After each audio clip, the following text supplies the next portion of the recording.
مخلوق ہے, اس کا میٹیریل کیسا ہے, اس کی ہر ادا سہانی ہے, ہر عضو بدن جو ہے وہ دلچسپ ہے. اور اگر کوئی دنیا میں مثال ہوتی, تیرا قد تو نادر دار ہے, کوئی مثل ہو تو مثال دے, نہیں گل کے پودوں میں ڈالیاں کہ چمن میں سرے چمانے.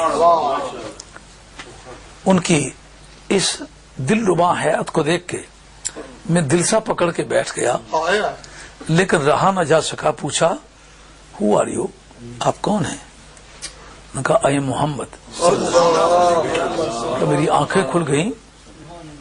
میں نے پوچھا where did you come from, کہاں سے آئے ہیں؟ I came from مدینہ طیبہ. واٹ برنگس یو ہیئر, کیسے تشریف لائے ہو؟ I came here to solve your problem. تمہاری مشکل کو حل کرنے کے لیے میں آیا ہوں. اس وقت مجھے مشکل بھی یاد آ گئی, حل کا تلاش کرنے کے لیے میں متوجہ بھی ہو گیا. میں عرض کرتا ہوں کیا اس کا حل ہے؟ انہوں نے کہا تمہارا یہ خیال ہے نا کہ یہ ساری جوڑا جوڑا نہیں ہے. کیوں کہ ان کے ساتھ, ان پودوں کے ساتھ بیج بھی لگتے ہیں, پھول بھی لگتے ہیں. اگر یہ جوڑا جوڑا ہوتے تو ان کی جدائی سے ان کے نشو و نما پر اثر پڑنا چاہیے تھا. یہ سمجھنا چاہتے ہو؟ اب میں تمہیں کہوں گا جو گملے تمہارے پاس ہیں نا, ان پر جالیاں لگا دو. جو بھنورے آ کر پھولوں پہ بیٹھتے ہیں نا, ان کو پکڑ کے لیبارٹری جا کے ٹیسٹ کرو. کہتے میں نے ان پہ گملوں میں جالیاں تان دی اور بھنورے پکڑ کے میں لیبارٹری میں لے گیا دن کے وقت. اب اکھڑے اکھڑے دل سے میں یہ کام تو کر رہا ہوں, لیکن بے چین ہے دل اس کے دیکھنے کو.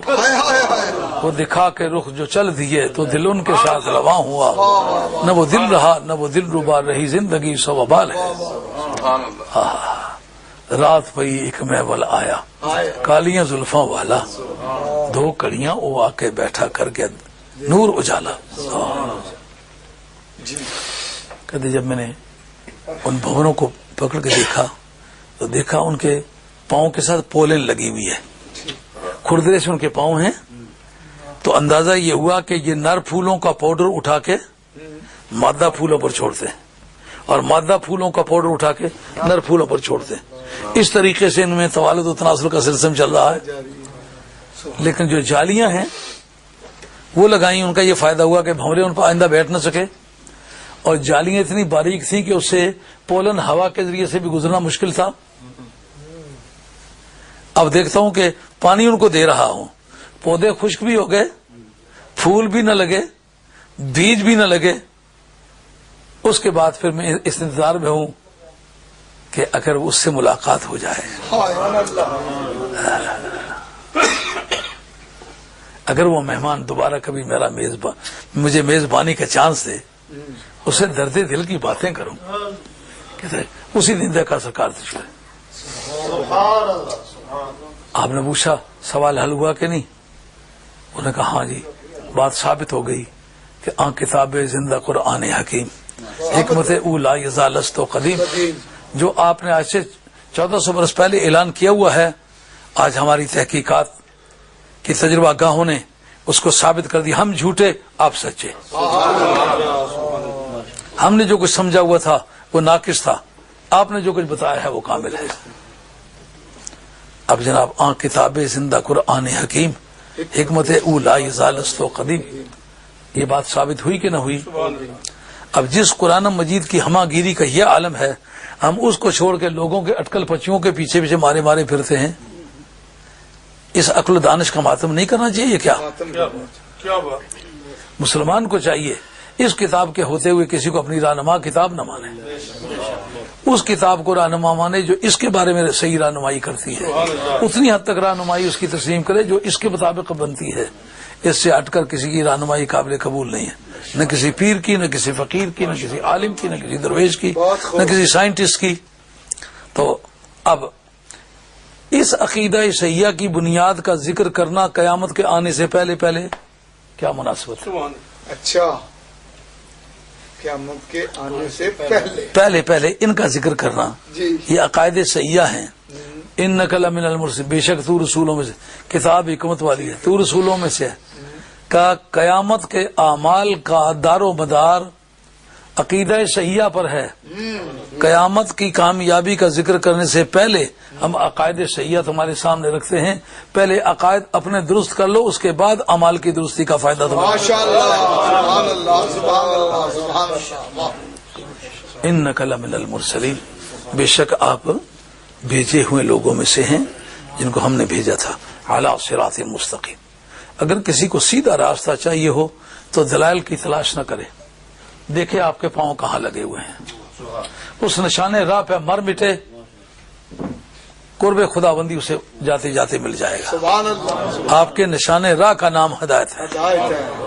علامہ بدر الدین زرکشی نے البرہان فی علوم القرآن کے اندر بتایا کہ قرآن مجید کے اندر ہدایت 17 معنوں میں مستعمل ہوئی ہے. ان میں سے ایک معنی حضور کی اپنی ذات ہے. اس کے شواہد میں یہ آیت پیش کرتے ہیں. یہ کمال کی بات ہے. علامہ بدر الدین زرکشی میں کسی بات کا دعویٰ کرتا ہے تو جیسے بھوکا باز شکار کے پیچھے نہیں آتا، اس دلائل کے پاس لبک لبک کے آتا ہے. ان الذین یکتمون ما انزلنا من البینات والہدی من بعد ما بیناہ للناس فی الکتاب، بے شک وہ لوگ کہ جو اس چیز کو چھپاتے جو ہم نے کتاب میں ہدایت نازل فرمائی ہے، اولئک یلعنہم اللہ ویلعنہم اللاعنون، اور پر اللہ کی بھی لعنت ہے، لعنت کرنے والوں کی بھی لعنت ہے. اس جگہ مراد کون ہیں؟ وہ یہود و نصارہ جو نبی پاک علیہ السلام کے اوصاف کمال کو چھپاتے تھے، ان کو ہدایت سے تعبیر کیا. اس جگہ علامہ بدر الدین زرکشی فرماتے ہیں اس جگہ جس کو چھپایا ہے وہ ذات محمد مصطفیٰ ہے. اس کا مطلب یہ ہے کہ ہدایت خود سرکار کی ذات کا نام ہے. ہدایت کا ایک معنی جو آپ نے شرح تہذیب کے مقدمے میں پڑھا ہوگا کہ راستہ بتانا، منزل کو جانے والا راستہ بتانا، اور ایک ہدایت کا معنی منزل تک پہنچا دینا.